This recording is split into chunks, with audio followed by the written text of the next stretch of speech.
ጁምዓ ይላሉ ነብዩ አለይሂ ሰላቱ ወሰለም። የጀነት ሰዎች ወደ ጀነት ሱቅ ይሄዳሉ። የገበያ ቦታ ነው። ሄደው እዛ በመርከቦቻቸው በሰማይ ላይ ይበራሉ።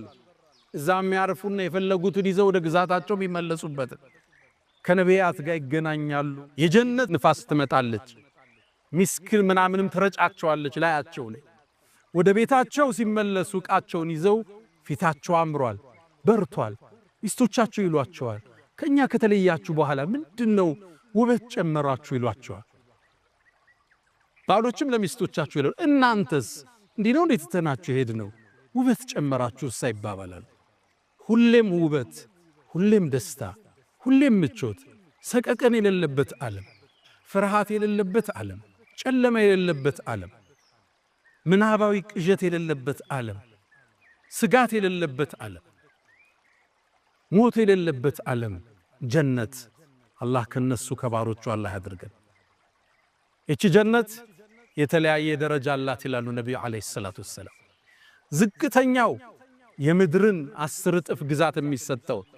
ይህን ጥያቄ የጠየቁት ነቢዩላህ ሙሳ አለይሂ ሰላም ናቸው። አላህን ጠየቁ፣ አላህ ወይ እስኪ የጀነትን ዝቅተኛውን ደረጃ ንገረኝ አሉ። እሱማ አንድ ባሪያ ነው አለው አላህ። ወደ ጀነት ይመጣል የጀነት ሰዎች ከገቡ በኋላ አላህም ወደ ጀነት ዓለም ግባ ይለዋል። እንዴ ሰው ሁሉ ገባ ግዛቱን እኮ ያዘ የት ነው ምገባው ብሎ ባሪያው ይጠይቃል። ዱንያ ላይ ያለን ሰፊ ንግስናና ስልጣን ልስጥ ይለዋል። በጣም ደስተኛ ሆኛለሁ ይለዋል። እንግዳማ እሱም ይመስል ጨምሬያለሁ ይለዋል። ወድጃለሁ ጌታ ይላል። ወሚስለሁ 5 ጊዜ እጥፍ ሲለው ረዲት ጌታዬ ደስተኛ ነኝ ይለዋል። ወሚስለሁ ወዐሽረቱ አምሳሊሃ ይለዋል አላህ። 10 እጥፍ የዱንያን ግዛት የሚያህል ይዞ ዝቅተኛው የጀነት ሰው ጀነት ይገባል። ነቢዩላህ ሙሳ ይህን ሲሰሙ ጠየቁ፣ አላህ ሆይ ይሄ ዝቅተኛው ነው አሉ።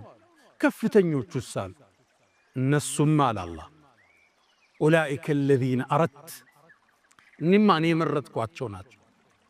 ጀነትን በእጄ የሠራውላቸው ወኸተምቱ ዐለይሃ ያተምኩበትን የነሱ ግዛት ማለ ዐይኑን ረአት ዐይን አይታው ማታቅ ጆሮ ሰምታው ማታቅ በልቦናው ልብ ያላለ ነው ይባላል። አላህ የጀነት ሰዎች ያድርገን።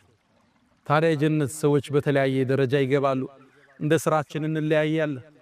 የመጨረሻውን ፊርደውስ ይገባሉ። ዝቅ ያለ ደረጃቸው ይወርዳል የጀነቱ።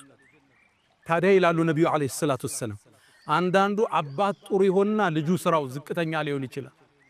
ወይም ልጅ ጥሩ ይሆንና የአባት ስራ ዝቅ ሊል ይችላል። አላህ አሉ የላይኞችን ጀነት ሰዎች ደስታ ለመሙላት የስረኞችን ወደ ላይኛው ይወስዳቸዋል። ምን የላይን ወደ ታች አታወርድም። የጀነትን ክብር አይመጥን።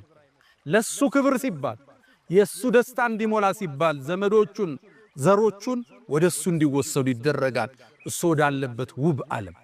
እዛ ነው አላህ ቁርአን ላይ አልሐቅና ቢሂም ድርየተሁም ይላል።